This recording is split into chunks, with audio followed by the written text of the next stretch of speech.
എന്താ ചേട്ടാ ഇത്? ഇതിനെന്താ കുഴപ്പം? കൈനോടൂ. ഇൻഡസ്ട്രിയിൽ ആദ്യമായിട്ടാ? എന്തിനാ ഇവിടേക്ക്? ഹാ, ഇവിടെ ശമ്പളമോ കുറവാ. ഇതൊക്കെ അല്ലേ പിച്ചുള്ളൂ. എന്ത്? അല്ല മോളു, മോളിന്റെ സ്കിന്നുമായിട്ട് മാച്ച് ചെയ്യണ്ടേ? കണ്ട എന്താ ഇത്? ഇതിലും ഭേദമുള്ള പെയിന്റിൽ മുക്കി എടുക്കുന്നതായിരുന്നു. അങ്ങനെ ഇരുന്ന് അതാണ് അതിന്റെ ഒരു രസം. ഇതുപോലെ മേക്കപ്പ് ഇട്ട മമ്മൂട്ടർ പോലെ സിനിമയിൽ മിക്കവാറും എല്ലാരും കറുത്തിട്ടാ. ഒക്കെ മേക്കപ്പ് അല്ലേ? നോക്കൂ, ഇത് കൂടി ലിഫ്റ്റിക്ക്. ഇതുവരെ ഞാൻ ഇത് ആർക്കും ഇട്ട് കൊടുത്തില്ല. ചുണ്ട് കാട്ടിക്കേ.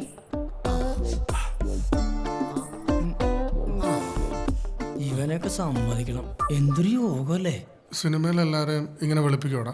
ശ്രീലിംഗക്കാരെ മാത്രം. അങ്ങോട്ട് ഇങ്ങോട്ട് മാറ്റല്ലേ. അപ്പൊ സിനിമയിൽ വിളിക്കാൻ ലിംഗം മാറ്റം വേണ്ടി വരുമല്ലേ? അനങ്ങല്ലേ പടരും കുട്ടി. എന്ത്? ലിഫ്റ്റിക്കേ. വേഗം റെഡി ആണോന്നല്ല പറഞ്ഞു. നീ ചെല്ല്. അല്ലെങ്കിൽ അയാളെ പെണ്ണിനെ തിരുമ്മിക്കൊണ്ടിരിക്കും. ചെല്ലി. അടയ്ക്കല്ലേ, തുറന്നു വെക്കും മിഴികൾ. ചേട്ടായിയെ ആദ്യത്തെ ഷോട്ടാണെന്ന്. അതിന് അല്ല, എനിക്ക് മേക്കപ്പ്. ഇയാൾ ഓട്ടോ ഡ്രൈവർ അല്ലേ? ഇത് മതി, ഇത് കറക്റ്റാ അല്ലേ? ഒരു ടച്ചപ്പ്. ടച്ചപ്പാ? എന്ത് ടച്ചപ്പ്? എടോ, ഇയാൾ ഓട്ടോയുടെ ഡ്രൈവർ അല്ലേ? അതെ. അല്ലാതെ പൈലറ്റ് ഒന്നും അല്ലല്ലോ. ടച്ചപ്പ് പോലും ഓരോ നിറയ്ക്കുള്ളൂ അല്ലേ മോള്? ഇങ്ങോട്ട് നോക്കേ, ഈ കരിവാളിച്ച മുഖത്തെ പാൻ കേക്ക് ഇട്ടാലുണ്ടല്ലോ മൊത്തം പാണ്ട് പിടിച്ച പോലെ ഇരിക്കും. ഇത് മതി, ഇത് കറക്റ്റാ. എന്ത് ചെയ്യാനാ മോള് കാണി. കരുവാളിപ്പൊന്ന് ഹൊരച്ച് കഴിയാ പോവോ ചേട്ടാ? പോകും, നിന്റെ തൊലി പോകും. അല്ല പിന്നെ. ഇനി മോളൊന്ന് എണീറ്റേ. അപ്പൊ 14-15 എന്തിയടാ? അത് തന്നെ. ഈ മുടി വന്നിട്ട് ഇച്ചിരി മുന്നിലേക്ക് ഇടാവുന്നേ. ചേട്ടാ ഒന്ന് പറയോ? ഏയ് ഒരു കാര്യമില്ല. ഇതൊന്നും ആർക്കും അങ്ങനെ ഞാൻ ചെയ്തു കൊടുക്കുന്ന അല്ല.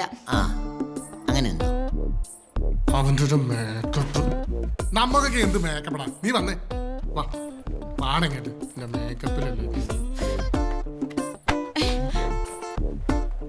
എങ്ങനുണ്ട്?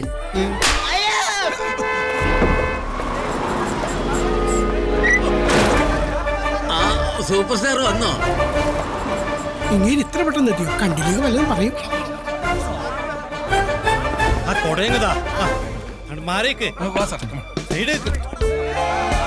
കണ്ടാ കൂളിംഗ് ഗ്ലാസ് റെയിൻബോയാ. എന്ത് ഭംഗിയാടാ. ശരിക്കും സിനിമയെ കാണുന്ന പോലെ തന്നെ. ആ സ്റ്റൈലൊക്കെ ഒന്ന് നോക്കി. മേക്കപ്പ് ആയിരിക്കും. ഞാൻ വിളിച്ചായിരുന്നു സാറിന്. ഞാൻ താമസിച്ചോ? ഏയ് സത്യം പറഞ്ഞ സാറ് 30 സെക്കൻഡ് നേരത്തെയാ. സമ്മതിക്കണം. സാറേ നമസ്കാരം. പേക്കിനാവിന്റെ സെറ്റ്. നമസ്കാരം ഡയറക്ടർ. അതെ, സാറിന്റെ പുതിയ പടം ഉണ്ടല്ലോ, ഭയങ്കര അഭിപ്രായം കേട്ടോ.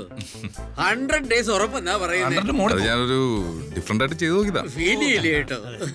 നടക്ക സാറേ. സെക്കൻഡ് ഹാഫേ അതിഗംഭീരം എന്നാ പറയുന്നത്. അതെ അതെ. അത് ഞാൻ മനഃപൂർവ്വം ചെയ്താടോ. അത് ഫീൽ ചെയ്ത് കേട്ടോ. സാറേ നിത്യഗർഭിണി ഷൂട്ട് കഴിഞ്ഞോ? അതല്ലേ. എന്താ സാർ ഒന്ന് കാണാൻ വേണ്ടിട്ടല്ലേ? സാർ നടന്നോ സാറേ? നടന്നുകൊണ്ട് തള്ളാം. ഇവിടെ നമ്മൾ 3-4 പടം ഷൂട്ട് ചെയ്തിട്ടുണ്ടല്ലേ? അതെ, ലക്കി ലൊക്കേഷനാണ് സാർ. വേണമെങ്കിൽ ലൊക്കേഷൻ മാറാം. എന്താ പറയുന്നു? എന്തിനു പടം പൊളിയാനോ? ഒന്നും ഉണ്ടായിട്ടോ. ആദ്യം ക്രെയിൻ ഷോട്ട് ആണോ? അപ്പീന്ന് ഡൗണിലേക്ക് ഒരു ട്രക്ക് പോരെ? ക്രെയിൻ നന്നായിരിക്കും. ട്രാക്ക് ഇടായില്ലയോ? കട്ടി എന്തിനോട് പറഞ്ഞു? ഒരു അഭിപ്രായം ചോദിച്ചിട്ടുള്ളൂ. കട്ട് ചെയ്തോളാം സാറേ. 11-ാം തീയതി ഇനാഗ്രേഷന്റെ പാർട്ടിക്കാർ വിളിക്കുന്നുണ്ട്. 25 ലക്ഷം രൂപയ്ക്ക് നടക്കുവോ? നടക്കില്ല.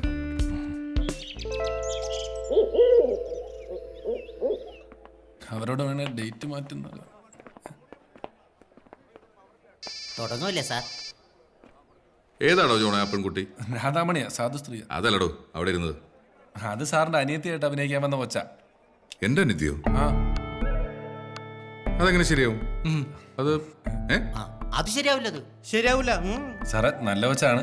ഡയറക്ടറൊക്കെ കണ്ട് ഇഷ്ടപ്പെട്ടിട്ട് വിളിച്ചു വരുത്തി വെച്ച. ഡയറക്ടർ മാത്രം കണ്ടാ മതിയോ? ഞാനും അറിയണ്ട, എന്റെ അനിയത്തിയല്ലേ? പിന്നല്ലാതെ. അതല്ല ജോണേ, അത് പൊക്കമില്ല. പിന്നെ അയ്യോ സാർ, ഹൈറ്റ് ആണെങ്കിൽ ആ കൊച്ചു ഇരുന്നോണ്ട് തോന്നിയാ. എനിക്ക് പരിചയമുള്ള വെച്ചാ ഞാൻ പോയി വിളിച്ചോണ്ട് എഴുന്നേപ്പിച്ച് നിർത്തി കാണിച്ചു. അവളുടെ പെരുമാറ്റം തന്നെ ശരിയല്ല. അത് തന്നെയല്ല, സീനിയേഴ്സിനോട് ബഹുമാനമൊക്കെ വേണം. ശരിയാവൂല. അത് മാത്രല്ല, അത് ആ കാസ്റ്റിംഗ് ശരിയല്ല ജോണേ. സാറേ ഒന്നുകൂടി ഒന്ന് അത് വേണ്ട, അത് വേണ്ട. സാറേ, കണ്ണൂരിൽ നിന്ന് വന്ന ജോണേ, സാർ ഇനിയും നീ എന്റെ പടത്തിൽ വർക്ക് ചെയ്യേണ്ടതാ.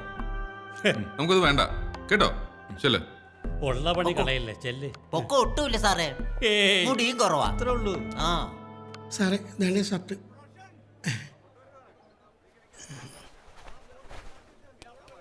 399 രൂപ. അയ്യേ, ഫുട്പാത്തിന്നായിരിക്കുന്നേ. ഇത് ഡള്ളാണല്ലോടോ. സാറേ ഈ സിറ്റുവേഷൻ വെച്ചിട്ട് ഡള്ള് ഷർട്ട് മതിയെന്ന് ഡയറക്ടറാ പറഞ്ഞേ. ഡള്ള് മതി, പക്ഷെ നല്ല ബ്രാൻഡ് എടുത്തിട്ട് ഡള്ളാക്കാവുന്നല്ലേ ഉള്ളൂ അല്ലേ? പ്രാവശ്യം അത് അറിയില്ലേ? ഇത് ഞാനിടേണ്ടതല്ലേ? അതെ. ഇതുപോലും അറിയാത്ത നിന്നെ ഞാൻ എങ്ങനെയാണ് അടുത്ത പടത്തിനോട് സജസ്റ്റ് ചെയ്യുന്നത്? ഇപ്പൊ മാറ്റി മേടിക്കാൻ സാർ. ഒരു ബോധവും ഇല്ലാതെ കഷ്ടം. വാർക്കപ്പണിക്കിരുന്ന ഷർട്ടുമായിട്ട് വന്നിരിക്കുന്നു. ആദ്യം നീ നിന്റെ പണി മര്യാദക്ക്. ഓ സാറേ ഈ സീൻ കഴിഞ്ഞിട്ട് സിഗരറ്റും തീർന്നു. ഒരു 5 പാക്കറ്റ് സിഗരറ്റ് എന്റെ പിക്ചർ ഇങ്ങോട്ടോ. ഇനിയിപ്പോ 5 പാക്കറ്റ് സിഗരറ്റ്. ഇങ്ങനെ സിഗരറ്റ് തിന്നാണ് സാറേ. ഞാൻ അപ്പളേ പറഞ്ഞാൽ അങ്ങനെ ഇത് പറ്റൂല. എന്റെ പണി പോകുന്ന ലക്ഷണമാ. ഈ ഷർട്ട് എന്താ കുഴപ്പം? ബ്രാൻഡഡ് സാധനം വേണമെന്ന്. ഇത് പിടിച്ചാൽ മതി, തിന്നണ്ട. 399 രൂപ. ഡോ, ഈ സൂപ്പർ സ്റ്റാറിനെ മെരുക്കുന്നതിന് ഒരു നാക്കുണ്ട്. അയാളെന്താ ആനയെ പറ്റൂ? ആനയാണെ പിന്നെ പറഞ്ഞ് മനസ്സിലാക്കാം, കാരണം ബുദ്ധിയുണ്ടല്ലോ. നമ്മൾ ഇന്നലെ മേടിച്ച കോട്ടിന് എത്രയായി? 3000-നകത്ത് വരും സാർ. ആ കോട്ടിലെ ടാഗ് എടുത്ത് ഈ ഷർട്ട് എടുക്കുക, എന്നിട്ട് ഈ ഷർട്ട് കൊണ്ടുപോയി ആ സ്റ്റാറിന് കൊടുക്കുക. എന്റെ സാറേ ഞാൻ സമ്മതിച്ചിരിക്കുന്നു. ഇപ്പൊ മനസ്സിലായല്ലോ ഉവ്വ് സർ. സൂപ്പർ സ്റ്റാറിനെ എങ്ങനെയാണ് മെരുക്കുന്നതെന്ന്. ശരിക്കും മനസ്സിലായി. ഓക്കേ സാർ, ഓക്കേ സാർ, ശരി സാർ. മോനെ ഒരു ബൂസ്റ്റ് കൂടെ മിച്ചെടുക്കും. സാർ 2-3 ബ്രാൻഡ് വാങ്ങിച്ചു വെച്ചിട്ടുണ്ടായിരുന്നു. ഡയറക്ടർ വേണ്ടാന്ന് പറഞ്ഞു. പക്ഷെ ഞാൻ സമ്മതിക്കൂ സാറേ. ഇത് കൊള്ളാം, തനിക്ക് പണി അറിയാം. എങ്ങനെയുണ്ട് സാർ? കൊള്ളാം, ഡള്ളാണെങ്കിലും ബ്രാൻഡല്ലേ. അതെ സാർ, അടുത്ത പടം ഓക്കെ. സാറേ, മിച്ചർ ഇവിടെ ഇരിക്കട്ടെ. ഒന്ന് ഉറങ്ങി എണീക്കുമ്പോഴേക്കും രാജ്കുമാർ സാറിന്റെ മനസ്സ് മാറിയാലോ? നമുക്ക് അവരെ ഇവിടെ സ്റ്റേ ചെയ്യിക്കാം. അല്ല, ഞാൻ താമസിക്കുന്ന ഹോട്ടലിലാകുമ്പോൾ റൂം റെന്റ് ഒക്കെ വളരെ കുറവാ. അങ്ങനെയാണെങ്കിൽ തന്റെ മുറി തന്നെ താമസിച്ചു. താങ്ക്സ്. സാറ് പറഞ്ഞാൽ പിന്നെ ഒരു മാറ്റവും ഇല്ല. ആ പെൺകുട്ടിക്ക് എത്ര വയസ്സായി? 17 വയസ്സ്. IPC 168 പീഡനം. 7 കൊല്ലം അകത്ത് കിടന്ന് ഉണ്ട തിന്ന. അയ്യോ, വേണ്ട വേണ്ട വേണ്ട. മനുഷ്യന് സമാനമായിട്ട് പണിയെടുത്ത് ജീവിക്കാൻ പറ്റാത്ത കുറെ നിയമങ്ങൾ ഉണ്ടാക്കി വെച്ചിട്ടുണ്ട്. സീനാറ് കുളിമുറി. സാറേ, എന്നാ പിന്നെ ഞങ്ങൾ അങ്ങോട്ട്. സാർ, ഞാനെന്തെങ്കിലും തെറ്റ് ചെയ്തിനോ സാർ? ചെയ്തോന്ന് ചോദിച്ചാ, അല്ല സാറേ, എന്റെ മോനെ ഉള്ളിൽ കിടക്കുന്ന കലാകാരിയെ എങ്ങനെയെങ്കിലും പുറത്തു കൊണ്ടുവരണം. അതിന് ഞങ്ങൾ എന്താ ചെയ്യേണ്ടത്? സാർ തന്നെ പറ. ഒരു സൂപ്പർ സ്റ്റാറിനെ കണ്ടാ എഴുന്നേറ്റ് നിൽക്കാനുള്ള മിനിമം സിനിമാ ബുദ്ധി പോലും നിങ്ങൾക്കില്ലാതെ പോയല്ലോ. ഇവിടെ ആളുകള് പിറന്ന പടി നിൽക്കാനുള്ള പറഞ്ഞ പടി നിൽക്കാൻ റെഡിയാ. അപ്പോഴാ ഇത് രാധാമണിയെ 706 ഉണ്ട തിന്ന. അപ്പൊ ഹീറോയുടെ സഹോദരി ഔട്ട്. എന്നാ പിന്നെ ഈ അമ്മച്ചിക്ക് ഒരു വേഷം കൊടുത്തുണ്ടായിരുന്നു. നല്ല കേട്ടാ, സ്ക്രീനിൽ നിറഞ്ഞു നീക്കി. എന്നെ തിന്നു കളയല്ലേ? ആ കാണുന്നിടത്ത് നിന്ന് വണ്ടി എടുത്ത് ഇവിടെ കൊണ്ടു നിർത്തണം. ആയിക്കോട്ടെ. അപ്പൊ സാറ് പൈസ തരും. അത് കഴിഞ്ഞിട്ട് വണ്ടി എടുത്ത് പോണം. ഓക്കെ? അപ്പൊ ബാക്കി കൊടുക്കണ്ടേ? വേണ്ട. അപ്പൊ എനിക്ക് ഡയലോഗൊന്നുമില്ലേ? സാറ് ചോദിക്കും എത്ര രൂപയാണെന്ന്. അപ്പൊ 25 രൂപ എന്ന് പറയണം. ഓക്കെ? മനസ്സിലായില്ലേ? മനസ്സിലായി. ശരി. ഡയലോഗ് ഉണ്ട് കേട്ടാ. വലുതാണ്. വലുതല്ല, 25 രൂപ അത്രേ ഉള്ളൂ. അയ്യോ, അത് ഒത്തിരി ചെറുതായി പോയല്ലോ. അതിനൊരു ഐഡിയ ഉണ്ട്. നീ 25 രൂപ എന്നല്ലേ പറയുന്നുള്ളൂ. അതിന് പകരം സാറായതുകൊണ്ട് 25 രൂപ തന്നാ മതി പറയണം. അപ്പൊ കുറെ നേരം കൂടി സ്ക്രീനിൽ നിന്റെ മുഖം ഉണ്ടാവും. അത് കലക്കിട്ടാ ഇന്ന് ഞാൻ പൊളിക്കും. എന്നെ കുറിച്ച് ആൾക്കാർ ഇങ്ങനെ പലതും പറയും. നമ്പർ തന്നോർത്ത് ഒരു കുഴപ്പം ഉണ്ടാക്കൂല. ഗെറ്റപ്പ് സൂപ്പറാ സാറേ. ട്രാക്കിട്ട് നന്നായി. ഓപ്പണിംഗ് ഷോട്ട് ട്രാക്കാ ബെസ്റ്റ്.